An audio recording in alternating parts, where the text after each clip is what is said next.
Pa. Ito. Tuba.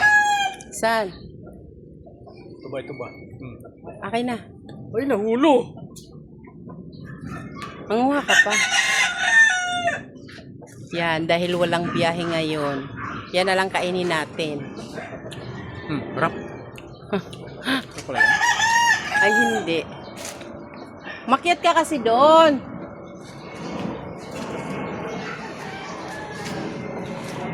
Ayun, ang dami. Ito. Yan.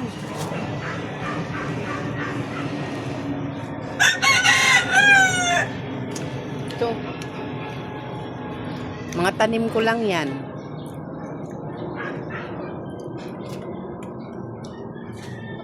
Dumi daw ng ibon yan eh. Tumubo na lang bigla. Inalagaan ko.